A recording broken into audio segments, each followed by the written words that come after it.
Hello दोस्तों, आज हम क्लास 12 का बायोलॉजी का जो फर्स्ट चैप्टर है वो पढ़ने वाले हैं। तो मैंने पहला भी वीडियो बना दिया है जिसमें हम लोग पुष्प की संरचना पढ़ चुके हैं। ठीक है, अब थोड़ा सा उसमें का कुछ टॉपिक बच गया था, सहायक चक्र और आवश्यक चक्र, जिसे हम लास्ट में पढ़ेंगे। ठीक है, क्या देखिए, जननांगों के आधार पर पुष्प दो प्रकार के होते हैं। ठीक है, दो प्रकार के होते हैं। ठीक है, अब देखिए, सबसे पहले एकलिंगी पुष्प।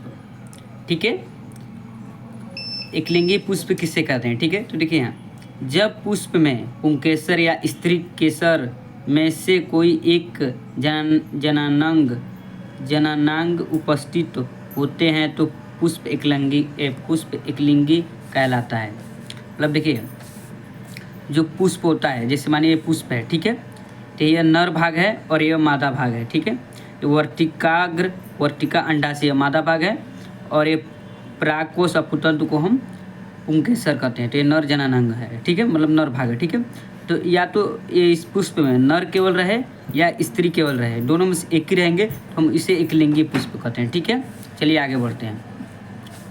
दूसरा है उभयलिंगी पुष्प। ठीक है, उभयलिंगी पुष्प, जब पुष्प में पुंकेसर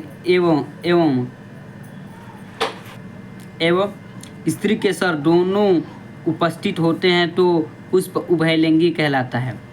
जैसे देखिए, यह परागकोश और पुतंतु, इसे हम नर भाग कहते हैं, और वर्तिका अंडाशय से मादा भाग, जब ये दोनों एक पुष्प में हो तो इसे हम क्या कहेंगे? उभयलिंगी पुष्प। और जब केवल इन दोनों में से नर या मादा में से केवल एक ही पुष्प में भाग उपस्थित हो तो उसे हम एकलिंगी पुष्प कहते हैं। ठीक है, और इसका उदाहरण देखिए क्या है, गुड़हल, सरसों, और जो एकलिंगी पुष्प का है वो पपीता, तरबूज आदि। ठीक है, अब दूसरा दोस्तों एक टॉपिक बच गया था, सहायक चक्र। सहायक चक्र मतलब जो पुष्प की सहायता करते हैं। ठीक है, और आवश्यक चक्र मतलब जो जनन के लिए आवश्यक होते हैं। ठीक है, तो जो सहायक चक्र होते हैं वो बाह्य दल होते हैं। ठीक है, तो देखिए ये जो बाह्य दल है ये सहायक चक्र होते हैं, और दलपुंज ये दोनों सहायक चक्र होते हैं। ठीक है, और पुमंग जायांग, ये पुमंग नर जननांग होता है और जायांग को मादा भाग कहते हैं, मतलब मादा जननांग। ठीक है, मतलब इसे नर जनन, मतलब यह नर भाग होता है, मतलब इसे नर जननांग और इसे मादा जननांग कहते हैं। ठीक है, तो ये जो दोनों आवश्यक चक्र, क्योंकि ये जनन के मतलब ये आवश्यक चक्र इसलिए कहते हैं कि जो पुमंग है ये नर भाग है और ये जायांग मादा भाग है, तो ये दोनों जनन के लिए आवश्यक होते हैं और यह पुष्प की रक्षा करते हैं, मतलब सहायता करते हैं। ठीक है, अब एक टॉपिक और बच गया है। अब ये देखिए, ये टॉपिक बचा है नोट, वो तो पिछला टॉपिक हम लोग पढ़ लिए, अब ये नया टॉपिक है, पढ़ लेते हैं। वह पुष्प जिसमें चारों प्रकार के चक्र पाए जाते हैं पूर्ण पुष्प, तथा जिसमें एक या एक से अधिक चक्र अनुपस्थित होते हैं उन्हें अपूर्ण पुष्प कहते हैं। जैसे देखिए, इसमें 4 चक्र होते हैं। ठीक है, 4 चक्र कौन कौन से हैं?